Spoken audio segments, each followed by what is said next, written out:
ခန္ဓာစီစဉ်နံပါတ်2ရာဆရာတော်ကြီးများကိုချစ်ကိုကြော်ပြီးတဲ့နောက်ခန္ဓာစီစဉ်နံပါတ်3ရာအဂမပဏိတအဂမကန္နဝစကပဏိတအဂမသရမဇောတိကတဇဟင်္ဒရာမျိုးမိုးကောင်းဆရာတော်ဘုရားကြီးထံမှာဩဝါဒစကားနာကြားရင်ဖြစ်ပါတယ်ဗျာသို့ပါသောကြောင့်ဆရာတော်ဘုရားကြီးဩဝါဒစကားမိန့်ကြားပေးပါရန်ရိုသေစွာဖြင့်လျှောက်ထားပါသည်ဗျာယခုကြွရောက်လာတဲ့ကြွရောက်တော်မူလာကြတဲ့တိုင်းအသီးသီးပြည်နယ်အသီးသီးကဆရာတော်ကြီးများကိုဖူးတွေ့ရသဖြင့်ဘုရားတပည့်တော်အနေနဲ့အမတန်စိတ်ချမ်းသာပါတယ်ဗျာဘာဖြစ်လို့စိတ်ချမ်းသာသလဲတို့မြန်မာနိုင်ငံသာသနာတော်ကြီးတန်ဃာတော်တွေဒီလိုညီညွတ်နေသမျှကာလပတ်လုံးအမတန်ပူပန်เสียမလိုသေးပါဘူးဒီလိုညီညွတ်နေသမျှကာလပတ်လုံးတို့အနန္တကိုရင်ကျေးဇူးရှင်ဗုဒ္ဓဘုရားရှင်ကိုရောမြတ်ကြီးရဲ့သာသနာတော်ကြီးတည်မြဲစီပင်ပြန်ပွားနေဦးမှာပါပဲလို့အဲ့လိုတွေ့ပြီးတော့ဝမ်းသာခြင်းဖြစ်ပါတယ်ဗျာအခုဒီအစည်းအဝေးကြီးမှာဩဝါဒပေးပါလို့စောစောကဘုန်းကြီးရဲ့တပည့်တော်ရဲ့အမတန်ရင်းနှီးရဲ့ပုဂ္ဂိုလ်ကြီးဖြစ်တဲ့အင်းစီရွာမဆရာတော်ကြီးကဘုန်းကြီးကိုတာဝန်ပေးပါတယ်ညကလည်းဒုတိယဥက္ကဋ္ဌအဖြစ်ကိုတော့လက်ခံပါလို့သူအမိန့်ရှိပါတယ်သို့တော့တပည့်တော်အနေနဲ့ကအသက်80နာကတ်နေပါပြီအသက်80နာကတ်နေတာဖြစ်တော့စိတ်ဆောင်တဲ့လောက်ယောဂမလိုက်နိုင်ပါဘူးတာဝန်မယူဘဲနဲ့မလှုပ်ဆောင်နိုင်ဘဲနဲ့ဘာကိုမှတာဝန်မယူသင့်ဘူးဆိုတာတပည့်တော်ရဲ့ဝါဒပါပဲတာဝန်ယူရင်ကြည်ပြောအောင်လုပ်မလုပ်နိုင်ဘဲတော့နာမည်ကောင်းမခံနဲ့ရှက်ဖို့သိကောင်းတယ်ဆရာတော်ကခုနကလည်းပြောပါတယ်ဟာဆရာတော်မှာတပည့်တွေအများကြီးပဲမိုးကောင်းကြောင်းထွက်တွေအများကြီးသူတို့လုံးမှာပေါ့ဆရာတော်ဘာလို့ဖို့လိုလဲခုနကလည်းအမိန့်ရှိတယ်အဲ့ဒါဆရာတော်ရဲ့တပည့်တော်ကိုထားခြင်းဩဝါဒစီရောက်တော့ထားရင်ထားပေါ့ဥက္ကဋ္ဌစီရင်တော့မသွင်းပါနဲ့လို့တပည့်တော်လည်းတောင်းပန်တယ်အခုဩဝါဒလေးပေးပါဆိုတော့ဒီအစည်းအဝေးမှာအချိန်ဖြုံးလို့မဖြစ်ဘူးတပည့်တော်တိုးတိုးချင်းချင်းနဲ့ဩဝါဒတော့ပေးပါမယ်ကြွရောက်တော်မူလာကြတဲ့တိုင်းအသီးသီးပြည်နယ်အသီးသီးကဆရာတော်အရှင်မြတ်တို့ဗျာတပည့်တော်ပြောပြရစီလျှောက်ထားပြရစီတပည့်တော်တို့မြတ်စွာဘုရားရဲ့သားတော်တွေညီအကိုတွေဖြစ်နေတဲ့အတွက်ကြောင့်တပည့်တော်ကိုညီအကိုရင်ထိမ့်ပေးတဲ့သဘောမျိုးလေးနဲ့ပြောတဲ့စကားလိုပဲမှတ်တော်မူကြပါဗျာဆရာတော်များဗျာတပည့်တော်တို့ဒီကဘာကြီးမှာထင်ရှားတဲ့ဘာသာကြီး၄ခုရှိပါတယ်ဟိုဂျူးဘာသာတို့ဘာတို့ဒါတော့ထားပါတော့ထင်ရှားတဲ့ဘာသာကြီး၄ခုကိုပေါ်လာတဲ့နှစ်နဲ့ဆင်လိုက်မယ်ဆိုရင်နံပါတ်1ကဟိန္ဒူဘာသာပါပဲနံပါတ်2ကတော့ဂျူးဖြစ်ရမယ်သို့တော့ဂျူးကမထင်ရှားတဲ့အတွက်ကြောင့်ခရစ်ယာန်ပေါ့ဗျာဂျူးတွေကခွဲထွက်လာတဲ့ခရစ်ယာန်နောက်တစ်ခါခရစ်ယာန်တွေကခွဲထွက်လာတဲ့အစ္စလာမ်ဗုဒ္ဓဘာသာကတော့ဒုတိယပေါ့ဟိန္ဒူနံပါတ်1နံပါတ်2ကဗုဒ္ဓဘာသာနံပါတ်3ခရစ်ယာန်နံပါတ်4အစ္စလာမ်အဲ့ဒီဘာသာကြီး၄ခုရှိတယ်အဲ့ဒီဘာသာကြီး၄ခုထဲမှာဗုဒ္ဓဘာသာမှတစ်ပါးဒီပြင်ဘာသာ၃ခုမှာဒီဘယ်လိုလုပ်ခုပြောနေတဲ့မျိုးဆောင်ဥပဒေပေါ့နော်သူတို့မှလည်းမျိုးဆောင်ဥပဒေဆိုတဲ့စကားသာမသုံးတာအဲ့ဒီ၃ဘာသာမှာသူတို့ဥပဒေနဲ့သူတို့ရှိပြီးသားဟိန္ဒူမှာလည်းသူတို့ဘာသာနဲ့သာအိမ်တော်ပြုရမယ်လို့ရှိထားတာပဲပြီးတော့ခရစ်ယာန်မှာလည်းတမန်ကျမ်းစာမှာရှိတာပဲအစ္စလာမ်ဘာသာမှာလည်းသူတို့လူမျိုးနဲ့သာအိမ်တော်ပြုရမယ်တင်းတင်းကြပ်ကြပ်တောင်ရေးထားလိုက်သေးတယ်သူတို့ဘာသာမတူလို့ရှိရင်မယူရဘူးဒါပေမဲ့အစ္စလာမ်ဘာသာကပုဂ္ဂိုလ်တွေကသူတို့ကိုယ်ရံကျမ်းမှာရေးထားတဲ့သူတို့ဘာသာနဲ့မတူရင်အိမ်တော်မပြုရဘူးဆိုတာကိုဘယ်လိုသဘောလဲမသိဘူးမသိကြောင်ဆောင်ထားသလားမသိဘူးပြုတာပဲပြုပြီးတယ်ပထမအိမ်တော်ပြုစဉ်မှာတော့ ကိုကြိုက်ရကိုဝယ်ဖြစ်တာပါပဲအဲ့ဒီလိုပြောပြီးတော့ယူတာသူတို့လက်ထဲရောက်သားတစ်ယောက်မွေးဖွားပြီဆိုလို့ရှိရင်ပြောလာပြီတို့ဘာသာတဲ့မဝင်ရင်အမွေဆက်ခံခွင့်မရှိဘူးအမျိုးမျိုးပြောပြီးတော့သူတို့ဘာသာတဲ့မရောက်အောင်နောက်ဆုံးတော့အတင်းအကျပ်ရိုက်နှက်ပြီးတော့ကိုနှိမ့်ဆက်ညှင်းဆဲပြီးတော့ကိုသူတို့ဘာသာလဲတွင်းတာပဲပြောရရင်တော့တပည့်တော်တို့ဗုဒ္ဓဘာသာမြန်မာအမျိုးသမီးတွေဟာအနှိမ့်ဆက်ခံဘဝမှာရောက်နေပါတယ်သူတို့ရဲ့လှည့်စားခံဘဝမှာရောက်နေပါတယ်ဒါတပည့်တော်သိတယ်မပြောချင်ပါဘူးဗျာအချိန်ကတပည့်တော်လေးစားပါတယ်ဒါတော့ပဲတပည့်တော်ပြောပြရစီတပည့်တော်လျှောက်ချင်တာကတော့ဘာသာကြီး၄ခုထဲမှာဟိန္ဒူခရစ်ယာန်အစ္စလာမ်အဲ့ဒီ၃ဘာသာမှာဒီအိမ်တော်ပြုတာနဲ့ပတ်သက်လို့လူမျိုးရေးနဲ့ပတ်သက်လို့သူတို့ဥပဒေနဲ့သူတို့ရှိပြီးသားမရှိတာကဗုဒ္ဓဘာသာမှာဘာမှမရှိဘူးမျိုးဆောင်ဥပဒေဆိုတာလုံးဝမရှိဘူးငကိုယ်တော့ကမရှိဘူးမရှိတော့ဗုဒ္ဓဘာသာအမျိုးသမီးတွေကအမျိုးမျိုးနည်းအမျိုးမျိုးနဲ့နှိမ့်ဆက်ခံရတယ်ဒီဘက်တော့ဆက်လျှောက်ပြစီအဲ့ဒီလိုဆိုရင်ရွာတရွာမှာအိမ်၄လုံးရှိတယ်ဒီဘက်တော့လျှောက်တဲ့စကားလေးနားထောင်ကြည့်ပါရွာတရွာမှာအိမ်၄လုံးရှိတယ်၃လုံးကသူတို့အိမ်လုံခြုံရေးအတွက်ခြံခတ်ပြီးသားဥဒ္ဒရိုင်းတိဆောက်ပြီးသားတပည့်တို့အိမ်ကဘာမှမလုပ်ရသေးဘူးခြံလည်းမခတ်ရသေးဘူးဥဒ္ဒရိုင်းဆိုတာဝေးရောဘာမှမလုပ်ရလို့မလုံခြုံတဲ့တပည့်တို့အိမ်အဲ့ဒါလုံခြုံအောင်လို့တပည့်တို့ကိုယ့်ဟာကိုယ်ခြံခတ်တာပါကိုယ့်ဟာကိုယ်မလုံခြုံလို့လုံခြုံအောင်ခြံခတ်တာကိုပြင်ပကမီဒီယာတွေပြည်တွင်းကမီဒီယာတွေပြည်ပကနိုင်ငံရေးသမားတွေပြည်တွင်းကနိုင်ငံရေးသမားတွေအမျိုးမျိုးကဲ့ရဲ့နေတာဘယ်လိုသဘောပါလဲတပည့်တော်တွေးဘယ်လိုသဘောကြောင့်ကန့်ကွက်နေတာလဲဘယ်လိုသဘောကြောင့်အမျိုးမျိုးကိုထင်ရမီဒီယာတွေရေးနေကြတာလဲဟိုမှာအိမ်၃လုံးကသူ့ဟာသူလုံခြုံအောင်ခြံကာပြီးနေပြီလုံးဝခြံမရှိတဲ့တပည့်တို့အိမ်တပည့်တို့ကခြံကာတာပါသူတို့တော့ကာတယ်တပည့်တို့ကာတာကြတော့အပြစ်ပြောတယ်ဆိုတာဒါတော့မတရားလွန်းဘူးအဲ့ဒါနဲ့ဆိုတာတပည့်တို့တွေ့ရသေးတယ်တပည့်တို့အိမ်ထဲမှာနေတဲ့ပုဂ္ဂိုလ်တွေကလည်းတပည့်တို့ညီကိုမောင်နှမတွေကလည်းဒီခြံကာတာလေးကိုသူများတွေကာပြီးတာဖြစ်နေလို့တပည့်တို့ကာတာကိုအခွင့်အရေးဖြစ်စည်းတယ်ဘာညာပြောတာကတော့ထွက်ချင်တိုင်းထွက်ဝင်ချင်တိုင်းဝင်လို့မြန်ပြောနေသလားဒီလိုလဲတပည့်တို့တွေးနေရပါတယ်ခြံကာတာကတော့သူများအိမ်တွေကာထားလို့ဒီအိမ်လေး၄လုံးရှိတာ၃လုံးကကာပြီးသားဖြစ်နေလို့မကာသေးတဲ့တပည့်တို့အိမ်တပည့်တို့ကာတာဘာအပြစ်ရှိလို့လဲ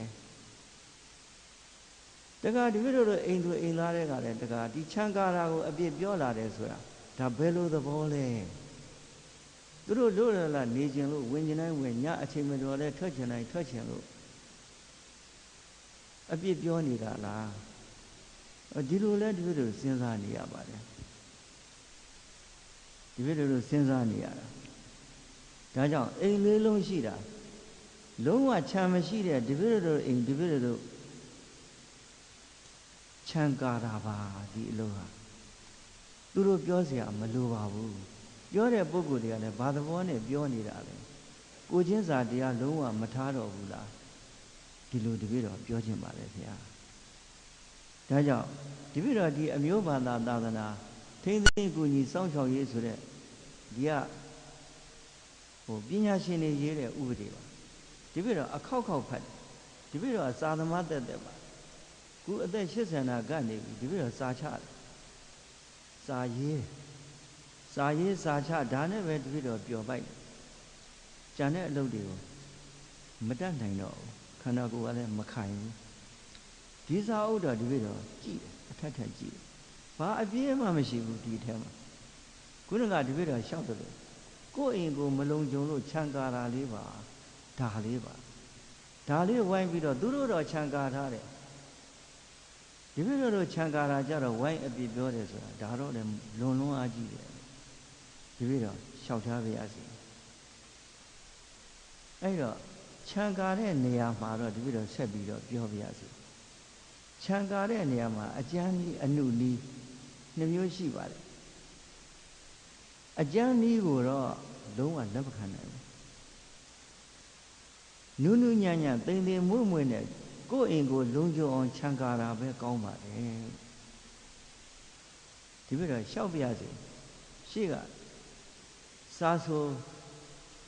အကျော်အမော်ဆရာတော်ကြီးတွေရဲ့စကားလေးနဲ့ပဲဒီပြည့်တော့ပြောပြရစေအချိန်လည်းမရပါဘူးငယ်ရွယ်သေးကွေးမိခဲ့သေးလျက်ငယ်ရွယ်သေးကွေးမိခဲ့လေးလျက်လေပေးမှုတ်ခါလောင်ကျွမ်းပါတော့မြို့ရွာခရိုင်ပျက်စီးနိုင်၏ငယ်ရွယ်သေးကွေးမိခဲ့သေးလျက်လေပေးမှုတ်ခါလောင်ကျွမ်းပါတော့မြို့ရွာခရိုင်ပျက်စီးနိုင်၏ဒါတော့ကလေးပဲဒီလိုရွတ်ပြစေရှေ့တော့ပြို့ဒီပြို့တော့ကိုယ့်ရင်ကိုတော့ခြံကားမှသိကြတယ်မကာလို့မဖြစ်ဘူးဗျာသဘောပေါက်ရင်သူတို့ကျင့်တတ်ပါလိမ့်မကျင့်တတ်စရာဟောဒီဆောင်တဲ့ဘာတစ်ခုမှမရှိအဲ့ဒီတော့ခြံကားတဲ့နေရာမှာကတော့အကျမ်းနီးအစွန်းရောက်နီးကိုတော့ဒီပြို့တို့ဗုဒ္ဓဘာသာဖြစ်တဲ့ဒီပြို့တို့အနေနဲ့လုံးဝလက်မခံနိုင်ဘူးဘာဖြစ်လို့လဲအခုတခါဒီပြည့်တော်ရွတ်ပြတဲ့စာဆိုတော်ကြီးများရဲ့စကားလေးကငယ်ရွယ်သေးကွေးမိခဲ့သေးလျက်လေပေးမှုတ်ခါလောင်ကျွမ်းပါတော့မြို့ရွာခရိုင်ပျက်စီးနိုင်၏ဘာမဟုတ်တဲ့ကိစ္စလေးနဲ့မြို့တွေရွာတွေထိခိုက်နိုင်ငံအုပ်ချုပ်နေတဲ့နိုင်ငံတော်အစိုးရအလုံးရှုပ်နာမည်ပြက်အခုလက်ရှိသမ္မတကြီးလက်ရှိအစိုးရဘာပဲပြောဒီပြည့်တို့ကြိုက်တယ်လူထုဘက်ကိုလိုက်ပြီးတော့လှုပ်ပေးတာသိကြိုက်တယ်ဒီပြည့်တို့အကျမ်းဖက်သဘောမျိုးနဲ့များခြံကာလိုက်မယ်ဆိုလို့ရှိရင်သူတို့ပါသွားပြီးတော့ထိကြိုက်တယ်သူတို့ရဲ့ခြိတက်နေတဲ့လမ်းစဉ်ဒီမိုကရေစီလမ်းစဉ်မအောင်မြင်ဖြစ်သွားနိုင်တယ်ဒါကြောင့်မို့လို့အကျမ်းနည်းနဲ့ခြံခတ်တာကတော့မကောင်းဘူးအကျမ်းနည်းနဲ့ခြံခတ်ရင်လေပေးမှုတ်ခါလောင်ကျွမ်းပါတော့မီဒီယာဆိုတဲ့လေတွေကလည်းတိုက်တယ်သိတိုက်တယ်နိုင်ငံရေးဆိုတဲ့လေတွေကလည်းသူတို့ပဲသူတို့ပါအောင်တိုက်တာပဲမီဒီယာလေတွေအတိုက်ခံရတယ်နိုင်ငံရေးလေတွေအတိုက်ခံရတယ်ဒီပြည့်တို့ပြောတဲ့စကားကရိုးရိုးဒီပြည့်တို့ခြံကာတာအယိုးကအဲ့ဒီလေတွေကဝင်တိုက်လို့ရှိရင်မိကကြီးမားသွားတာပဲလေပေးမှုတ်ခါလောင်ကျွမ်းပါတော့မြို့ရွာခရိုင်ပျက်စီးနိုင်ဒီလိုဆိုရင်ခြံတော့ကာပါအကျမ်းဖက်နည်းနဲ့တော့မကာကြပါနဲ့ဘုရားဝါဒနဲ့ဆန့်ကျင်လို့ဘုရားဝါဒကဘယ်လိုတုံးဆိုတာလေးဒီပြည့်တော့ဆက်ပြီးတော့ဒီပြည့်တော်ကိုပြောခွင့်ပြုပါဗျာဒါလေးပြောပြီးရင်ဒီပြည့်တော့တော်ပါပြီဆက်မပြောတော့ပါဘူးပထမစာရေးမယ်လို့ရေးချိန်လည်းမရဘူးအလွတ်ပဲပြောတော့မယ်လို့ခုဒီပြည့်တော့အလွတ်ပဲပြောတာပါပဲဘုရားဝါဒနည်းနဲ့ခြံကာတော်မူကြပါဘုရားဝါဒနည်းနဲ့ဘယ်လိုလဲဒီပြည့်တော့လျှောက်ပြရစီဒီပြည့်တို့မြတ်စွာဘုရားကိုတော်မြတ်ကြီးဥရဝေရတော်မှာတရားအားထုတ်တော့တစ်ဖက်စွန်းနဲ့တရားအားထုတ်တယ်အတ္တကိလမထာနုယောဂခန္ဓာကိုဆင်းရဲအောင်ညှင်းဆဲပြီးတော့အားထုတ်တယ်တရားမရဘူးကာမတုခံလိကနုယောဂကိုတော့အလောင်းတော်ကနည်းနည်းမှမစင်စားဘူးအတ္တကိလမထာနုယောဂနည်းနဲ့လှုပ်တာ6နှစ်ဘာမှဖြစ်ဘူးအဲ့ဒါနှစ်ခုသလုံးအစွန်းကြီးပဲလက်ဝဲစွန်းနဲ့လက်ရစွန်းပဲအတ္တကိလမထာနုယောဂကလည်းအစွန်းပဲကာမတုခံလိကနုယောဂကလည်းအစွန်းပဲနောက်တော့အလောင်းတော်စဉ်းစားတယ်အစွန်းတစ်ဖက်ရောက်ပြီးအားထုတ်လို့ကတော့ဘာမှဖြစ်မှာမဟုတ်ဘူးအစွန်းနှစ်ခုကိုရှောင်ပြီးတော့အလဲသဘောမျိုးနဲ့အားထုတ်မှဖြစ်မယ်လို့ ဆိုပြီးတော့အလဲအလာလမ်းစဉ်ကိုရွေးပါတယ်ဒါဆရာတော်များသိပြီးသားအလဲအလာလမ်းစဉ်ဆိုတာမစ္စည်းမပฏิပဒါအဲ့ဒီနည်းနဲ့အထုတ်တော်မှာဘုရားဖြစ်သွားတယ်ဆရာတော်များဘုရားတပည့်တော်တို့မြတ်စွာဘုရားရဲ့ဝါဒသည်မစ္စည်းမပฏิပဒါဝါဒပါပဲတပည့်တော်တို့မြတ်စွာဘုရားရဲ့သားတစ်ပြည့်ဖြစ်တဲ့တပည့်တော်တို့မြတ်စွာဘုရားရဲ့ဝါဒကမစ္စည်းမပฏิပဒါဖြစ်နေတော့တပည့်တော်တို့ဝါဒလည်းမစ္စည်းမပฏิပဒါဝါဒပါပဲမစ္စည်းမပฏิပဒါဝါဒပါပဲဗုဒ္ဓဘာသာဝင်ဖြစ်တဲ့ယဟန်တော်တွေလူတွေအကုန်လုံးလိုက်နာကျင့်သုံးရမယ်ဝါဒကဗုဒ္ဓရဲ့ဝါဒဖြစ်တဲ့မစ္စည်းမပฏิပဒါဝါဒလမ်းစဉ်ပါပဲအဲ့ဒါဗုဒ္ဓဝါဒပါပဲဗုဒ္ဓရဲ့တပည့်သားဖြစ်တဲ့တပည့်တို့ဗုဒ္ဓဘာသာဝင်ယဟန်တော်တွေရဲ့ဝါဒပါပဲဗုဒ္ဓရဲ့တပည့်ဖြစ်တဲ့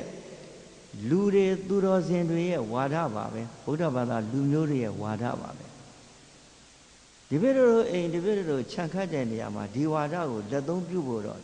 တော်တယ်ဗျာလို့တပည့်တော်ဒါလေးလျှောက်ပြရစေမစ္စည်းမပฏิပဒါလမ်းစဉ်ဆိုတဲ့ဝါဒနဲ့တပည့်တို့ခြံခတ်သွားမယ်ကောင်းပြီမစ္စည်းမပฏิပဒါလမ်းစဉ်ဆိုတာအစွန်းတစ်ဖက်ကိုရှောင်တာပြောတာအစွန်းနှစ်ဖက်ဆိုတာကိုတော့ဘာလဲပြောဦးဂျိုပေါက်သည့်နွားဆွဲသွားခြုံထက်တောဝဲအသွင်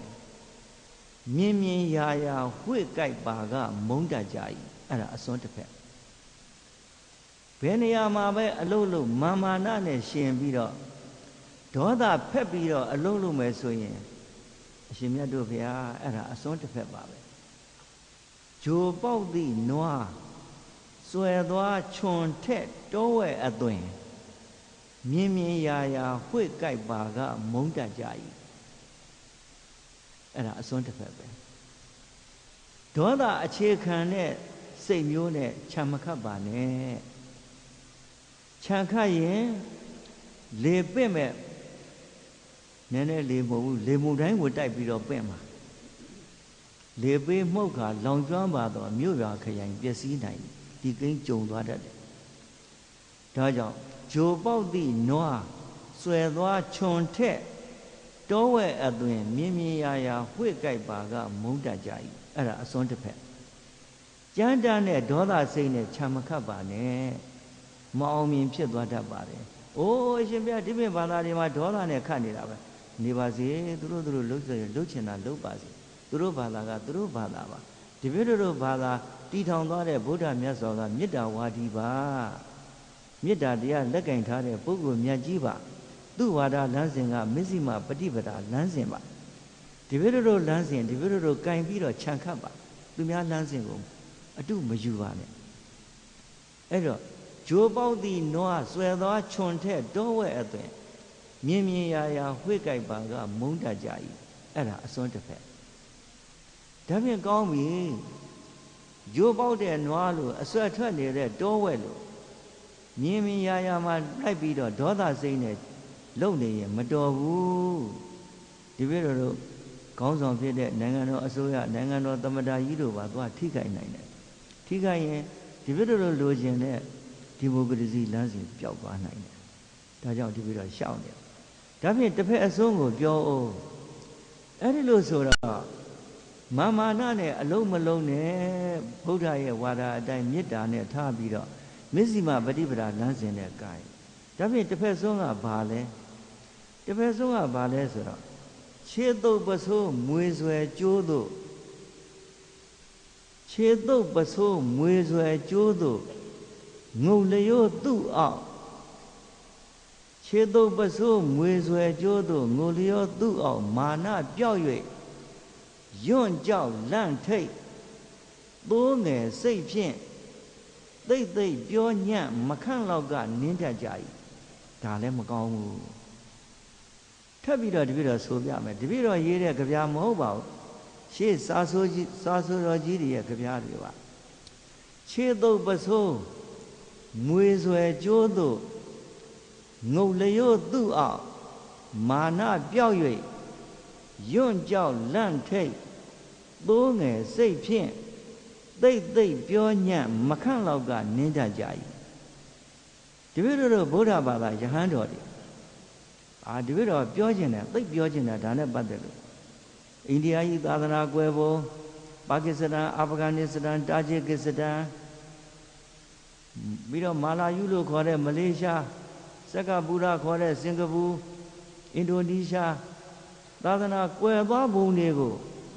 ဗုဒ္ဓသာသနာကွယ်သွားပုံတွေကိုတနိုင်ငံချင်းတနိုင်ငံချင်းဒီဘက်တော့ပြောလို့ရှိဒီမှာဒီဘက်တော့အချိန်မရဘူးဒီဘက်တော့ကြောင့်အစည်းအဝေးကြီးအနှောက်အယှက်ဖြစ်သွားမှာဒီဘက်တော့သိကြောက်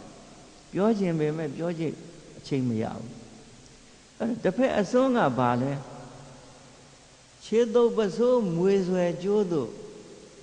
ငုံလျော့သူ့အောင်မာနပြောက်၍ယွန့်ကြောက်လန့်ထိတ်သိုးငယ်စိတ်ဖြင့်သိမ့်ပြောညံ့မခန့်လောက်ကနင်းထကြ၏ဒီဘက်တို့မခန့်လောက်တဲ့ပုံကိုယ်ကြီးဖြစ်သွားတယ်မာနနဲ့ခြံမခတ်ပါနဲ့ပြောတော့ဘာမှအလုံးမလုံးဘဲနဲ့နေပြန်တော့လဲဒီဘက်တို့ခုလက်ရှိပုံစံအတိုင်းအနင်းခံရတယ်ဟိုဒီဘက်တော့ခုနကပြောတဲ့နိုင်ငံတွေဗုဒ္ဓဘာသာပျောက်သွားတာဒီဘက်တော့သိပြောချင်တာဘယ်နိုင်ငံမှာဘယ်ပုံဘယ်နည်းနဲ့ပျောက်တယ်တနိုင်ငံချင်းတနိုင်ငံချင်းဒီဘက်တော့လေ့လာထားတယ်ဒီဘက်တော့ပေါင်းပြောပါဟိုတစ်ချိန်တုန်းကဗုဒ္ဓဘာသာသာသနာဝန်ထမ်းယဟန်တော်အရှင်မြတ်တွေနှစ်မျိုးနှစ်စားရှိပါတယ်ပရိယနဲ့ပฏิပတ်ကိုတကယ်ကိုထမ်းဆောင်နေတဲ့မထေရမြတ်ကြီးတွေလည်းရှိပါတယ်ပရိယလည်းပေါ်ပေါ်လွင်လွင်မထမ်းဆောင်ပฏิပတ်လည်းပေါ်ပေါ်လွင်လွင်မထမ်းဆောင်တဲ့မထေရမြတ်တွေလည်းရှိပါတယ်ရှေ့တော့ကပရိယနဲ့ပฏิပတ်ကိုနင်လားငါလားအသက်သေးရင်သေးပါစေစသည်ဖြင့်ဟိုပခုတ်ကူရေစကြိုစတော်ကြီးတို့လိုမန္တလေးကအကျော်အမော်စတော်ကြီးတို့လိုတကယ်ကိုပရိယနဲ့ပฏิပတ်ကိုနင်လားငါလားထမ်းသွားတဲ့စတော်ကြီးတွေကိုတော့မလျှောက်လို့အောင်ဒီပုဂ္ဂိုလ်ကြီးတွေကဖျားနဲ့တူတဲ့ပုဂ္ဂိုလ်တွေမပြောလို့အောင်သူတို့ကဒီပြီးတော့ထက်မဝေးပါမအောင်အဲ့လောက်အထိပရိယပฏิပတ်ကိုမလို့လို့ရှိရင်သာသနာအတွက်သာသနာတော်ပြန်ပွားရေးသာသနာမပြောက်ပဲရေးအတွက်တော့လုပ်ရမှာပဲလုပ်ရမှာပဲဒါပေမဲ့ဒီပြည်တို့သာသနာမှာသာသနာဝန်ထမ်းလို့အမိခံထားတဲ့ယဟန်တော်တွေပရိယလည်းကြည့်တော့ထင်သလိုမဟုတ်ပฏิပတ်လည်းကြည့်တော့ထင်သလိုမဟုတ်ဘူးအကုန်မဟုတ်ဘူးနော်ထင်သလိုမဟုတ်တဲ့ပုံကိုယ်တွေတော့ရွေးပြောတာဒီပြည်တော့ကထင်သလိုမဟုတ်တာဒီအများကြီးရှိခဲ့အဲ့ဒီအချိန်တုန်းကသာတို့ဘာသာတို့သာသနာတို့မထိန်ကြောင်းလို့ရှိရင်တနေ့ဒုက္ခရောက်မယ်လို့ယဉ်ကျေးလိမ္မာတို့တရားဓမ္မတွေဆိုဆုံးမှမှုတို့ဒါလည်းသာသနာပြုတာပဲအသီးအသီးလောက်ခဲ့ကြမယ်ဆိုရင်တော့မဆိုးအခုဆိုတော့ရုပ်ပြက်လာတာပဲဒီပြတော့ရှောက်ရမယ်ဆိုရင်ဒီပြတော့မှအတွင်းရန်အပြင်ရန်လို့ရန်နှမျိုးရှိတယ်အပြင်ရန်ကြီးပဲအရှင်ဘုရားတို့မြဲမနေနဲ့အတွင်းရန်လည်းရှိတယ်အပြင်ရန်ဆိုတာအပြင်ကနေပြီးတော့ပြင်ပနိုင်ငံပြင်ပလူမျိုးတွေအထက်ရောက်တာတစ်မျိုးအပြင်ကတစ်မျိုးထိုးနှက်နေတာအဲ့ဒါအပြင်ရန်ပါပဲဒီလိုသာသနာတော်ကိုထိုးနှက်နေတာအပြင်ရန်ပါပဲအတွင်းရန်ကနှစ်မျိုးရှိတယ်ဗျာအရှင်ဘုရားတို့သတိထားမိရလားအတွင်းရန်နှစ်မျိုးရှိတယ်ဒီပြီးတော့ဒါလေးတော့ပြောပြရစီဒီပြီးတော့ပြောချင်တာအများကြီးပဲတဏှာကြီးက2နာရီကြာတယ်စီ60နှစ်ခွေးကုန်တယ်ဒီပြီးတော့ပြောပြီဆိုရင်ဒီမှာဒီတော့မပြောပါဘူးအတွင်းရန်နှစ်မျိုးရှိတယ်အတွင်းရန်နှစ်မျိုးကတစ်မျိုးကသာသနာဝန်ထမ်းလို့အမိခံပြီးတော့ကိုချမ်းသာအောင်သာနေတဲ့သာသနာရဲ့ဘာတာဝန်မှမထမ်းဘူးတနည်းပြောရင်သာသနာတော်ကသာသူရဲ့တာဝန်ထမ်းနေရတယ်သာသနာတော်ရဲ့တာဝန်ကိုသူမထမ်းဘူးသွားတော့မမေးနဲ့မေးရင်သာသနာဝန်ထမ်းယဟန်ပဲသူတို့ဖြေလိုက်တာပဲအဲ့ဒီပုဂ္ဂိုလ်တွေကလည်းအတွင်းရံပဲအတွင်းရံပဲလောဘနောက်ပါနေတာအတွင်းရံပဲသူတို့ပြောရရင်တော့ဇီဝရေးဆန်ဆန်ဖြစ်ကုန်တာပဲနောက်တခါကြောက်စရာကောင်းတဲ့အတွင်းရံရှိတယ်ဗျအတုအယောင်တွေအတုအယောင်တွေကသင်္ကန်းပမြို့တိုင်းမှာရှိတယ်ရန်ကုန်မြို့ကြီးလို့ဆိုပိုပေါ်တာပေါ့သင်္ကန်းသူရသူပတ်ပြီးတော့အလှခံစားညဆိုလို့ရှိရင်အိမ်မှာမယားနဲ့ဇနီးနဲ့ မနဲ့မိုးလင်းရင်သင်္ကန်းပတပိတ်ပိုက်ပြီးတော့လိုက်အလှခံညကြတော့ပစိုးဝင်နဲ့နှိခင်းကြတော့သင်္ကန်းဝင်နဲ့အများကြီးပဲဘာသာကြားတွေကသူတို့အဲ့ဒီအလှခံပြီးတော့စားတောင်းနေတဲ့ပုဂ္ဂိုလ်တွေကအတုအယောင်နေကလားအိမ်လဲမချမ်းဘူးကလားဆိုင်လဲမချမ်းဘူးဝင်အလှခံတာပဲသူတို့ထင်းတို့မလှူရင်ငါနဲ့ကင်တုတ်သွားတယ်အဲ့ဒီကောင်တွေကအတုတွေအဲ့ဓာတွေကိုဘာသာကြားတွေကဓာတ်ပုံရိုက်ထားတယ်ဓာတ်ပုံရိုက်ထားပြီးတော့သူတို့ဘာသာသင်တန်းပေးတဲ့အခါအဲ့ဒီဓာတ်ပုံတွေထုတ်ပြတယ်ဟောဒီမှာသံတော်စားတွေကြည့်မင်းတို့မြင်တဲ့အတိုင်းဗုဒ္ဓဘာသာဆိုတာဓာတွေပဲအဲ့ဒီလိုဓာတ်ပုံတွေပြပြီးတော့စီးယုံတာသူတို့ဘာသာတဲ့ရောက်နေတဲ့ခလေးလေးတွေသူတို့ဘာသာကမွေးထားတဲ့ပေါက်စာလေးကစပြီးတော့သင်္ကန်းဆိုရင်ဘယ်လို့မှအကမခံဘူးအဲ့ဒီအတုအယောင်တွေဖြည့်ဆည်းလို့အတုအယောင်တွေကြောင့်တပည့်တော်တို့နာမည်ပြက်နေတာအဲ့ဒါအတွင်းရန်ကြောက်စရာကောင်းတဲ့အတွင်းရန်တပည့်တော်တို့မြတ်စွာဘုရားဟောတာတဲ့ရှင်းသားတို့ရွှေအတုမပေါ်သေးစေမြရွှေအစစ်တန်ဖိုးရှိတယ်အကျဉ်အခါမှာရွှေအတုပေါ်လာပြီအဲ့ဒီအခါရွှေအစစ်ယုံထင်ကြောင်ထင်အထင်ခံရတယ်တန်ဖိုးကျသွားတယ်တပည့်တော်တို့အတုတွေပေါ်လာလို့အစစ်တွေဒုက္ခရောက်တယ်အရှင်ဘုရားတို့အဲ့ဒါလည်းသတိထားပါအပြင်းရန်ကြီးပဲကြည့်မနေနဲ့အတွင်းရန်လည်းတော်တော်ကြောက်စရာကောင်းတယ်အဲ့ဒီအတုအယောင်တွေကိုယ့်ကိုယ်သင်္ကန်းဝတ်ပြီးတော့သားကျွေးမယားကျွေးဖို့အတွက်လိုက်တောင်းနေတာကလားဆိုင်လည်းမချမ်းဘူးကလားတွေကပေးတော့ပေးတယ်ငါးကြ30ပေးပြီးဓာတ်ပုံရိုက်ယူထားလိုက်တာအဲ့ဒီဓာတ်ပုံတွေနိုင်ငံခြားအထိတင်ပို့တယ်သူတို့သားတွေသမီးတွေဟိုသင်တန်းကျောင်းတွေကိုပို့ပေးတယ်အဲ့ဒါတော်တော်ကိုဆိုးတယ်အတွင်းရန်2မျိုးရှိတယ်အတွင်းရန်2မျိုးအပြင်ရန်1မျိုးအဲ့ဒါတွေပါဒီလိုထည့်တွေ့ရမယ်အဲ့ဒီတော့မာမာနနဲ့ဒီလိုတို့ခြံတော့ခရမယ်ဗျာအစွန်းတစ်ဖက်ဖြစ်တဲ့မာမာနတွေလည်းမလုပ်ပါနဲ့ဘုရားဝါဒနဲ့ဆန့်ကျင်တော်မှာဆိုလို့ဒေါသအခြေခံတဲ့စိတ်နဲ့ခြံမခတ်ပါနဲ့မေတ္တာတရားအဓိကထားပါ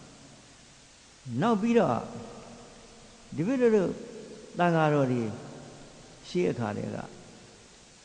ကိုယ့်အကိုချမ်းသာရင်ပြီးရောဆိုပြီးတော့နေလာတဲ့ပုဂ္ဂိုလ်တွေဒါကိုတော့ဒီလိုတို့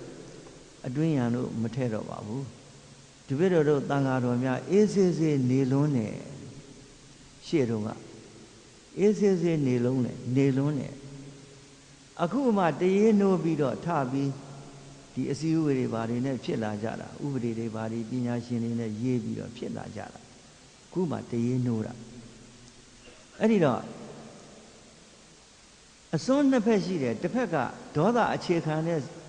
စိတ်နဲ့ခြံခတ်တာအစွန်းတစ်ဖက်နောက်တစ်ဖက်ကစိတ်ဓာတ်ပျော့ညံ့တဲ့စိတ်နဲ့ခြေတုပ်ပစိုးမွေဆွဲကြိုးတို့ငုံလျို့သူ့အောက်မာနပျောက်၍လန့်ကြောက်စိတ်ဖြင့်တိတ်တိတ်ပြောညံ့မခန့်လောက်ကနင်းကြကြ၏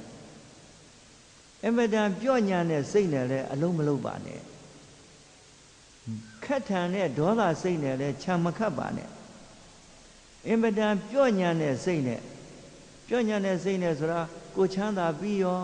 သာသနာအတွက်ဘာမှမကြည့်တော့အေးဆေးဆေးနေတာအဲ့ဒါလည်းမကောင်းဘူး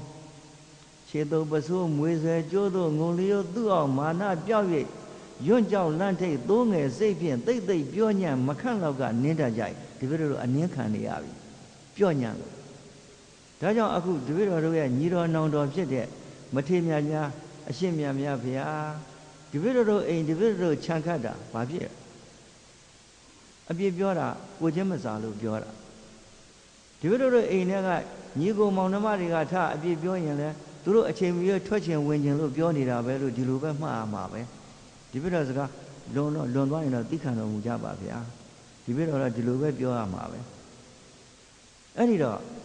အင်မတန်ညံပြင်းတဲ့စိတ်နာအစွန်းတစ်ဖက်ပြင်းထန်တဲ့ဒေါသစိတ်ကလည်းအစွန်းတစ်ဖက်အဲ့ဒီနှစ်ဖက်ကိုရှောင်ပြီးတော့အလဲအလမစ္စည်းမပฏิပဒါနီးနဲ့ကိုယ့်အိမ်ကိုခြံခတ်တော်မူကြပါဒေါသစိတ်နဲ့လည်းမလုံနဲ့အင်မတန်ညံပြင်းတဲ့အစွန်းတစ်ဖက်စိတ်နဲ့လည်းမလုံနဲ့အလဲအလမစ္စည်းမပฏิပဒါနီးနဲ့မတင်းမလျော့မပေါ့မဖီမစ္စည်းလဲလန်း ချိန်ရွယ်မှန်း၍ဖြောင့်တန်းကျင့်မှကောင်းကျိုးရ၏အဲ့ဒီအပိုက်ကလေးမရွတ်မိဘူးခုမှဒါသတိရလို့ရွတ်ကြည့်တာမတင်းမရော့မလျော့မဖီမစ္စီလေလန်းဒါရှင်မရတ္ထသာရရေးတာမတင်းမရော့မပေါ့မဖီမစ္စီလေလန်းချိန်ဝယ်မှန်း၍ဖြောင့်တန်းကျင့်မှကောင်းကျိုးရ၏မစ္စီမပฏิပဒါနည်းနဲ့ကျင့်ပြီးတော့မစ္စီမပฏิပဒါနည်းသည်တပည့်တော်တို့ဗုဒ္ဓရဲ့လမ်းစဉ်မစ္စီမပฏิပဒါနည်းသည်တပည့်တော်တို့ဗုဒ္ဓဘာသာဝင်သူတော်စင်တွေရဲ့လမ်းစဉ်အဲ့ဒီလမ်းစဉ်အတိုင်းမတင်းမရော့မပေါ့မဖီမစ္စီလေလန်းချိန်ဝယ်မှန်း၍ဖြောင့်တန်းကျင့်မှကောင်းကျိုးရ၏ရှေးပညာရှင်တို့ရဲ့နီးစနစ်အတိုင်းမစ္စီမပฏิပဒါနည်းကိုကျင့်သုံးပြီးတော့ကိုယ့်ရင်ကိုလုံခြုံအောင်ခြံခတ်တော်မူကြပါယံတပည့်တော်ရိုသေစွာလျှောက်ထားရင်းဖြင့်တပည့်တော်ရဲ့ဩဝါဒကိုဏီကုံချုပ်ပါတယ်ညီတော်နောင်တော်ဆရာတော်အရှင်မြတ်တို့ဗျာသာဓုသာဓု